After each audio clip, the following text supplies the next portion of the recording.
عايزه اقول لكم اشتراطاتي الفتره اللي فاتت كانت موفقه جدا، ودي مش حاجه انا بقولها عشان ابرر لنفسي الفلوس الكتير اللي انا صرفتها على السكين كير والهير كير، بس عشان اقول لكم ايه الحاجات اللي ممكن تجربوها. اول حاجه يا جماعه هو الغسول ده من سيرافي. انا كنت وريته لكم في فيديو المشتريات بتاعي وقلت لكم هعمل لكم ريفيو عليه. بجد يا جماعه حلو جدا، انا كنت محتاجاه قوي عشان انا بحط ريتنال على وشي. الفيس واشز اللي عندي فيها ساليسيليك اسيد، والساليسيليك اسيد ما ينفعش مع الريتينول. لو انتم مش عارفين روحوا شوفوا الفيديو بتاع الريتينول اللي انا عاملاه. انا كنت محتاجه حاجه من غير ساليسيليك اسيد في نفس الوقت للبشره الدهنيه، وفي نفس الوقت بتنظف البشره، وده مفيش احسن منه. خدوه سكرين شوت وحاولوا تجربوه يا جماعه، حلو قوي. لسه عندي الغسول اللي هو بتاعي ساليسيليك اسيد، بستخدمه في الاوقات اللي انا مش بحط فيها ريتينول، فبالتالي انا كده تمام، بشرتي مش هتتحسس ومش هيبقى فيها احمرار ولا هتلتهب. هو اللي مخلي شعري زي ما انتم شايفين شكله حلو، وهو المجموعه دي من باليه، ودي بالكوكونات و بالكوكونات وبالبابايا، وده هيشنر للشعر، وده الهير ميلك. وانا جبته يا جماعه عشان الليف ان بتاعي الليف ان بتاعي البشيه باتر بيخلص، فانا قلت اجرب الهير ميلك. اول مره اجرب هير ميلك في حياتي، بس حاسه ان هو حلو قوي. ريحته يا جماعه فظيعه، فهقول لكم برضو updated review عليه لما استخدمه اكتر من كده، بس first impression حلو قوي. ده مناسب جدا للناس اللي شعرها عندها هاي بروتين، هيبقى حلو قوي لان هو هيرطب شعرك وما فيهوش بروتين كتير. الحاجه اللي انا جبتها من شي ان يا جماعه كان سعرها 300 جنيه او حاجه، وبجد انا بعشقها. بصوا يا جماعه البتاع ده تحفه جدا للبشره، بيشيل الرؤوش السوداء. عايزه اقول لكم فظيع يا جماعه، تحفه. انا ما شحنتوش من ساعه ما جبته ولسه الشحن فيه. ده الصوت اللي بيعملوه. ويا جماعه بصوا ايدي بيشيل يا جماعه، وعملت لكم فيديو تنظيف بشره مستخدماه. بجد يا جماعه تحفه. انا مش عارفه ازاي ما كنتش عارفاه من زمان. بيخلي بشرتي كانها بشره مثلا انا صارفه 2000 جنيه ولا حاجه عند في عياده عشان تعمل بشرتي بالجمال ده كله. very professional. يعني لو انا هشرح لكم حاجه واحده من الفيديو ده فهاتوا ده يا جماعه، بجد فظيع. لو انتوا عندكم رؤوس سوداء او لكم كل حاجه موجوده في البشره، فظيع يا جماعه، لازم تدخلوه في الروتين بتاعكم. وبجد ابتدوا بحاجه رخيصه من شي ان او حاجه زي كده، ومش هتندموا ابدا ان انتوا جبتوه. فما تنسوش انتوا تتابعوا الفيديو الجاي عشان مستخدماه وعامله لكم ستيب باي ستيب ازاي انا بنضف بشرتي وازاي بوصلها ان هي تبقى جلوي وحلوه. فما تنسوش الفيديو الجاي هنزل لكم فيه كل حاجه عن بشرتي.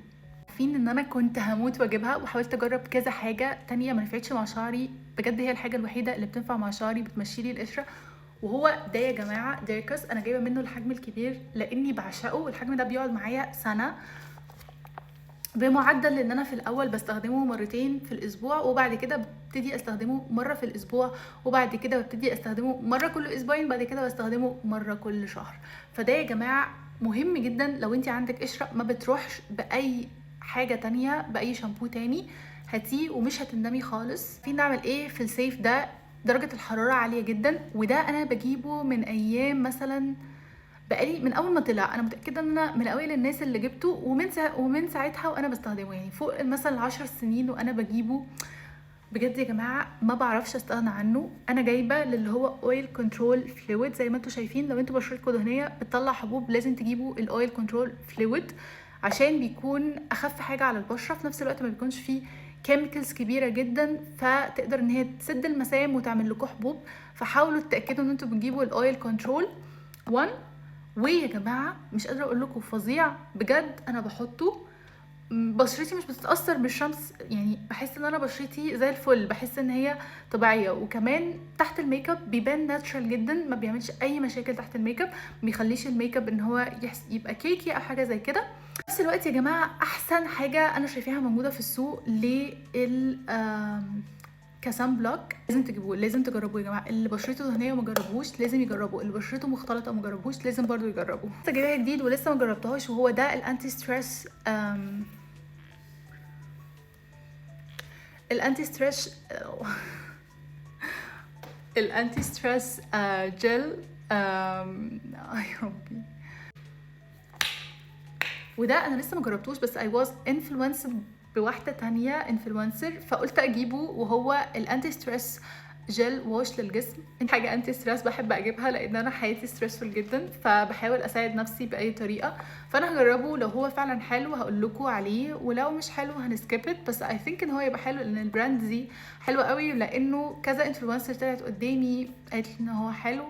فاستنوا الريفيو الجاي هعمل لكم عليه ان شاء الله. هو الماسك ده بالبيستاشيو والشوكليت يا جماعه، بعيدا عن ان ريحته انا كنت هموت واكله، بس يا جماعه تحفه. ده اللي انا مستخدماه على بشرتي دلوقتي، وعملت لكم مع فيديو اللي هو تنظيف البشره عملت لكم عليه ريفيو ووريتكم ازاي شكل بشرتي قبل وبعد. بس يا جماعه لو شفتوه في اي مكان هاتوه بدون ما تترددوا، ريحته فظيعه، بيرطب البشره حلو قوي، بيديها الجلو اللي انتوا شايفينه. وبجد انا كنت بحطها اصلا على بشرتي، كنت حاسه ان بشرتي وجعاني من التنظيف ومن السكرابنج والحاجات دي، بس دلوقتي انا حاسه ان وشي بيتنفس، حاسه ان انا كأن وشي كده خفيف، فاهمين؟ نظافه كده. وريحته يعني انا نفسي يعملوا منه برفيوم، لو عملوا منه برفيوم انا هشتريه. وبس كده يا جماعه، ما تنسوش تعملوا لي لايك وشير وسبسكرايب عشان تشوفوا كل الفيديوز الجايه، لاني بحب السكين كير والميك اب والحاجات دي جدا. وقولوا لي تحبوا الفيديو الجاي يكون عن ايه. باي.